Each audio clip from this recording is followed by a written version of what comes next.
Naalala mo, dito ako sa ilalim ng lamesa na to nagtatago. Sa tuwing hinahabol ako ni Mami dahil gusto niya ako patulugin ng tanghali.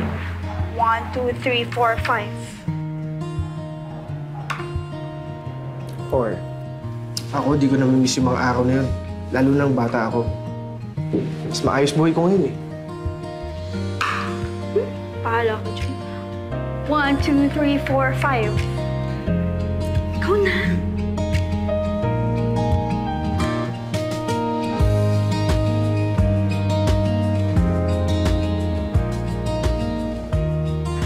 Paano kapag natalo? Anong consequence? Wala. Maghuhugas ng plato, ha? Kapag natalo, ha? 1, 2, 3. Hala! Oh, ladder. Balloons? Talaga ba? Anong akala mo kay Mami, bata? May program pa. At nakakuha din ako ng pictures para sa audiovisual presentation. Wala na. Ito lahat, ha? In fairness. Siyempre, 50th birthday yun, no?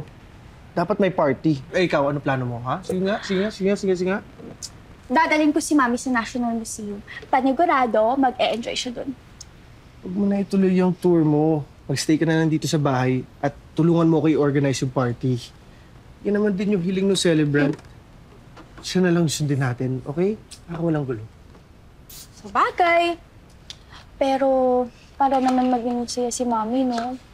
Sana humaba talaga yung buhay niya. Kahit matalak yun. Mahal na mahal ko yun. Napaka-strict ko naman.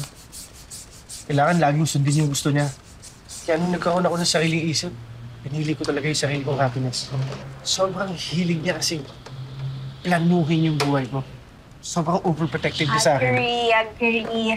Kaya nga siguro hanggang ngayon wala pa akong boyfriend eh. Kasi natatakot ako sa kanya.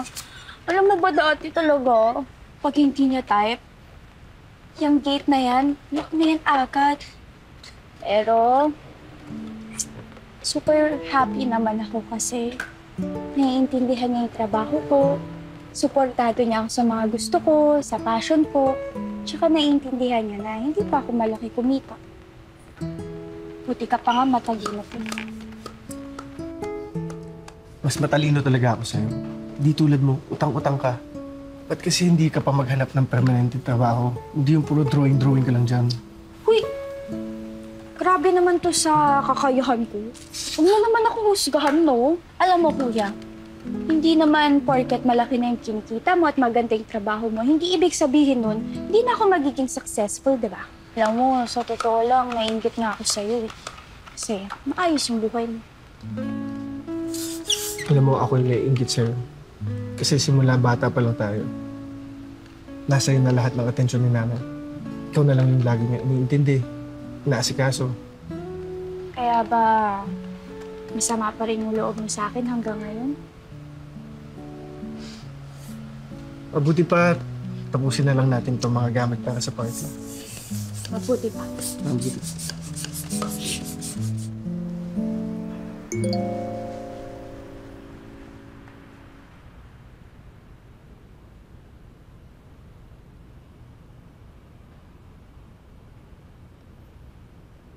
Sabi sa'yo, tigilan mo yung kaka-painting eh. Ito mo, di na maipinta yung mukha mo. Alam mo, kung nandito ka lang para makasar, doon ka sa far away. Madami pa akong kailangan gawin.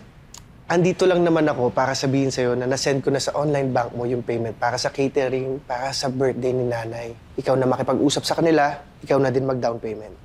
Okay? Okay, boss. Mag-isip-isip ka na rin sa career na papasukin mo.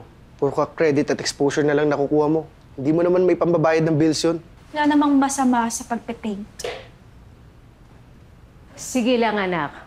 Ituloy mo lang yan. Sa susunod, ako naman ang model. Gagayahin ko si Mona Lisa, bibili ako ng damit, tapos ganito yung pose.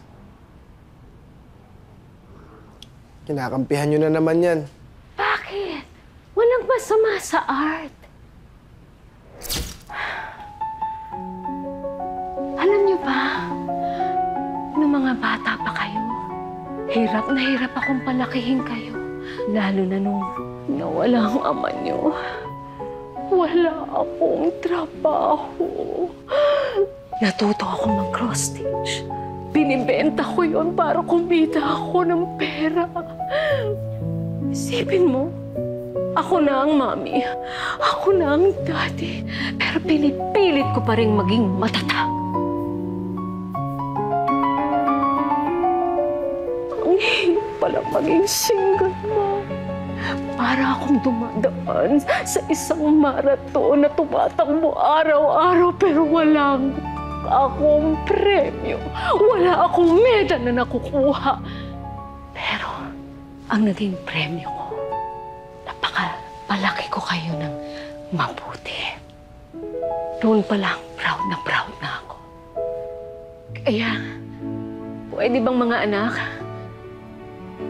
kayo munang maglinis. Kayo munang maghugas ng pinggan. Dahil gusto ko munang mag-day off! Sige, Mami. Pag tapos ko dito, kami nagagawa ng gawaing bahay. At ako na rin bahala magsabit sa magpakailanman ng mga sinasabi mo, Nay, ha?